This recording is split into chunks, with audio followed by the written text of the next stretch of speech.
ఎన్టీఆర్ కోసం హైదరాబాద్ వస్తుందట సోనియా గాంధీ. సోనియా గాంధీ కాంగ్రెస్ పార్టీ నుంచి ఇప్పుడు వేగంగా పావులు కదుపుతోంది. ఆల్రెడీ తెలంగాణలో రాజకీయం మారిపోయింది. కేసీఆర్ లాంటి మహామహుల్ని పక్కన పెట్టి రేవంత్ రెడ్డిని అధికార పీఠం ఎక్కించేసింది. మొత్తానికి కాంగ్రెస్లో మరి ఇప్పుడు ఏపీలో తెలంగాణకి సంబంధించిన సీఎం కాంగ్రెస్ అభ్యర్థి. అంతేకాకుండా ఏపీలో కూడా జగన్మోహన్ రెడ్డి సోదరి వైఎస్ షర్మిలని జగన్ ఆపోజిట్ గా నిలిపింది. ఇప్పుడు అంతేకాకుండా రాజకీయ సమీకరణాలు ఇంకా వేగవంతంగా మారుస్తోంది. మరి సోనియా గాంధీ ఎన్టీఆర్ని కలవడానికి హైదరాబాద్ వస్తున్నట్టుగా అయితే తెలుస్తోంది.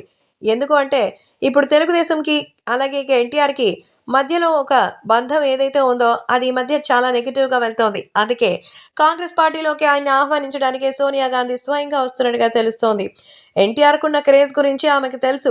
గతంలో ఇందిరాగాంధీ హయాంలోనే మరి తెలుగుదేశం పార్టీని నెలకొల్పి ఎంతో చక్కగా మరి మంచి పేరు తీసుకురావడానికి ఆయన చేస్తున్నటువంటి ప్రయత్నాల గురించి ఆ రోజుల్లోనే ఎంతో వైరల్గా మారింది.